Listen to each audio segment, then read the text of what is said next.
शाहीन शाह अफरीदी ने कहा है कि मैंने कैप्टनसी लेने से पहले बाबर आजम और मोहम्मद रिजवान से एक मशवरा किया। उस मशवरे के बाद मैंने पीसीबी से एक कैप्टनसी एक्सेप्ट की। इस पर मैं अब आपको एक अंदर की बड़ी दिलचस्प खबर देता हूं, बड़ी एक दिलचस्प स्टोरी सुनाता हूं जो मेरे खबरी ने मुझे 2024 में सुनाई थी।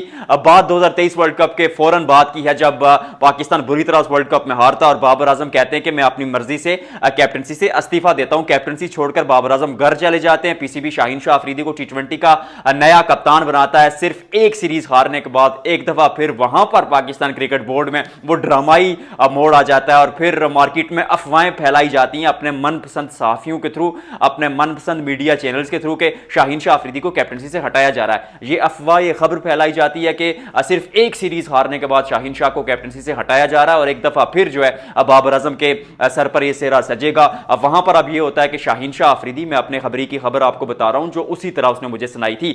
शाहीन शाह अफरीदी उस वक्त बाबर आजम के पास जाते हैं और कहते हैं कि बाबर साहब, अगर आपको कैप्टनसी चाहिए तो मैं खुद कैप्टनसी छोड़ देता हूं, क्योंकि हम एक झुंड की तरह खेलते हैं, हमारी टीम में एक यूनिटी है, हमें इत्तेफाक है, इत्तेहाद है।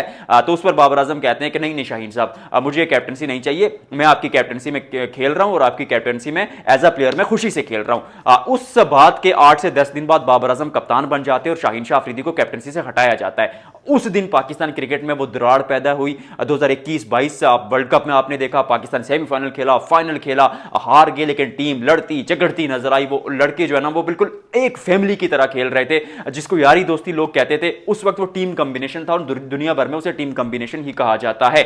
वो टीम टूटी उस दिन, क्योंकि खबरों के मुताबिक जो है कई लोग बात कर रहे हैं कि बाबर आजम ने शाहीन शाह अफरीदी के साथ वहां पर ज्यादती की, उनको डिच किया, धोखा दिया। और कई लोग ये बात कर रहे हैं, जो खबरें आ रही है, मतलब एक एंगल उसका भी ये भी है कि पीसीबी ने जबरदस्ती शाहीन शाह अफरीदी को, क्योंकि उस वक्त कुछ लोग ऐसे थे जो पॉलिटिक्स की वजह से, पॉलिटिकल वजूहात की वजह से शाहीन शाह अफरीदी को टीम का कप्तान नहीं देखना चाह रहे थे, तो उन्होंने शाहीन को जबरदस्ती हटाकर बाबर आजम को कहा कि भाई ये कैप्टनसी आपको करनी ही पड़ेगी। तो बाबर ने कैप्टनसी ली। और कुछ लोग, थोड़े लोग हैं लेकिन ये भी बात कर रहे हैं कि बाबर आजम को खतरा था कि कहीं टीम से ही न ड्रॉप कर दिया जाए, क्योंकि पाकिस्तान में मतलब सिस्टम ही ऐसा है, कल्चर ही ऐसा है, सारे गंदे अंडे, काला कानून है कि भाई शायद आप कप्तान ना हो तो टीम में भी ना हो। और यू नेवर नो कि पाकिस्तान क्रिकेट में आज क्या हो रहा है, कल क्या हो जाए। तो सिक्योरिटी के लिए बाबर आजम ने वो कैप्टनसी वापस ली। हर वहां पर टीम टूटी, वो यकजहती टूटी, क्योंकि 2 ग्रुप्स बन गए, फिर बीच में थोड़ी अनबन होने लगी। और सारे मसाइल पाकिस्तान क्रिकेट ने फेस किए और जो टीम परफॉर्मेंस अच्छी दे रही थी, ऑस्ट्रेलिया में हमने वर्ल्ड कप में देखा, 2021 का वर्ल्ड कप तो लाजवाब खेले थे, भारत को भी आपने वहां पर हराया।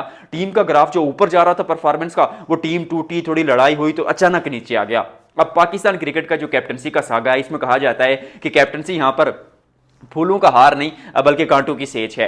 तो फिर ये होता है कि उसके बाद जो है ना कैप्टनसी का चक्रव्यूह जो है ना ये तोड़ने की कोशिश की गई। 2025 तक पाकिस्तान तकरीबन 6 इवेंट्स हार चुका था, आईसीसी के 2-3 एशिया कप हार चुका था।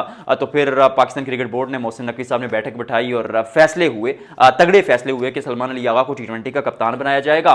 तो ये जो बड़े मतलब खिलाड़ी है, बाबर हो गए, मोहम्मद रिजवान हो गए, शाहीन शाह अफरीदी हुए, इनके पास कैप्टनसी नहीं जाएगी। तो ऐसा होगा कि हम जो है टीम को आगे लेकर चलेंगे। अब सलमान अली आगा जब कप्तान बनते हैं तो आकिब जावेद की भी बोर्ड में एंट्री हो जाती है। सलमान अली आगा कप्तान बनते हैं, अब बाबर टीम से चले जाते हैं, उनको ड्रॉप कर दिया जाता है टी20 से, रिजवान को ड्रॉप कर दिया जाता है। नए लड़के गुल मिल जाते हैं सलमान अली आगा के साथ। बीच में 1-2 सीरीजें जीतते भी हैं, बांग्लादेश के खिलाफ जीते, वेस्ट इंडीज के खिलाफ जीते, एशिया कप में फाइनल खेले। टीम की कारकर्दगी जो है वो 50-50 थी, मतलब आधा गिलास खाली आधा भरा हुआ, जो आप कहना चाहते हैं। फिर बाबर आजम की जो फैन क्लब है, बड़ा फैन क्लब है, ऑब्वियसली मानना पड़ेगा आपको, नेशन का सबसे प्यारा खिलाड़ी है, परफॉर्म भी बहुत किया। मेरे मुताबिक पिछले डेकेड में शायद उन जैसा खिलाड़ी मौजूद नहीं है पाकिस्तान में, या पाकिस्तान ने पैदा है नहीं किया। तो वो वापस टीम में आते हैं। वो फैन प्रेशर भी था, खिलाड़ियों की परफॉर्मेंस जो टीम में थे उनकी इतनी अच्छी नहीं थी, तो लोग कह रहे थे कि भाई ये भी तो बाबर की तरह ही खेल रहे हैं, या बाबर इनसे तो बेहतर है। तो बाबर वापस आ जाते हैं, शाहीन पहले टीम में होते हैं, रिजवान को टी20 से साइड पर रखा जाता है, लेकिन ओडीआई का कप्तान रिजवान ही होता है।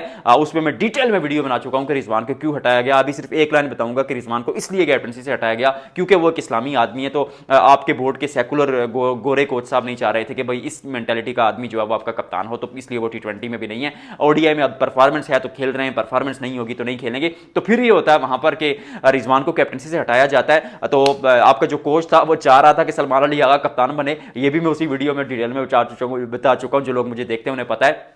आपका गोरा कोच चाह रहा था कि सलमान अली आगा कप्तान हो, लेकिन आकिब जावेद और पाकिस्तान क्रिकेट बोर्ड के कुछ लोग चाह रहे थे कि शाहीन कप्तान हो, तो इसलिए शाहीन को ओडीआई का कप्तान बनाया गया। लेकिन अब जो है वो मसले सॉर्ट आउट हैं, अब लड़ाई नहीं है, क्योंकि खिलाड़ी एक तो उस स्टेज से आगे आ चुके, थोड़े मिच्योर हो चुके, बाबर हूँ, मोहम्मद रिजवान हूँ, शाहीन शाह अफरीदी हूँ, दे नोज दैट कि गेम से बड़ा कोई नहीं है और वो कैप्टनसी के पीछे उस चक्रव्यूह में फंसने की कोई जरूरत नहीं है। अपनी गेम के लिए अपना 100% दीजिए। और बाबर आजम क्योंकि परफॉर्मेंस के मिसाइल से भी जूझ रहे हैं, तो वो सिर्फ उस पर फोकस कर रहे हैं, अब मेहनत कर रहे हैं। आई रियली होप कि वो रन बनाएंगे और शाहीन शाह अफरीदी एक मिच्योर लीडर की तरह, क्योंकि पीएसएल के 3 टाइटल जीत चुके हैं, अपनी टीम के साथ गुले मिले रहते हैं और खिलाड़ियों को बड़ा बैक करते हैं, तो वे एक अच्छा साइन पाकिस्तान के लिए, पाकिस्तान क्रिकेट के लिए। तो शुक्र है कि कैप्टनसी की वो लड़ाई, वो मसले, वो मसाइल खत्म हुए और आई रियली होप कि अब कोई नया मसला जन्म नहीं लेगा, क्योंकि T20 में सलमान अली आगा कप्तान हो या शाहीन शाह अफरीदी कप्तान हो, क्योंकि सलमान अली आगा T20 में कप्तान ना हुए तो मैं श्योरिटी के साथ आपको लिखित में देता हूं कि वो टीम में भी नहीं होंगे, तो वहां पर तो फिर कैप्टनसी के मिसाइल होंगे ही नहीं। शाहीन वहां भी बन जाएंगे,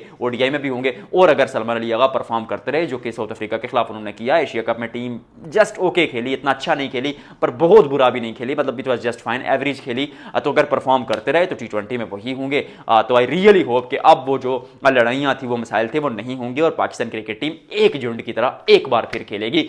शाहीन शाह अफरीदी की ने मजीद प्रेस कॉन्फ्रेंस में कहा कि हम तैयार हैं और लड़कों को जो है चांस मिलेगा, हम 2027 का वर्ल्ड कप अभी दूर है, तो इसलिए एक्सपेरिमेंट्स कर रहे हैं, तैयारी कर रहे हैं उसके लिए। और जाते जाते वो ये भी बोले कि T20 वर्ल्ड कप में जो खिलाड़ी खेल रहे हैं वो उस हिसाब से तैयारी करेंगे और ओडीआई वर्ल्ड कप में जो खिलाड़ी खेल रहे हैं वो उस हिसाब से तैयारी कर रहे हैं। यानी पाकिस्तान क्रिकेट भी समझ चुका है कि फॉर्मेट के हिसाब से अकॉर्डिंग टू द कंडीशन और according to the situation team बनानी पड़ेगी। तो इस वीडियो में फिलहाल इतना ही, आपसे मिलते हैं अगले व्लॉग में।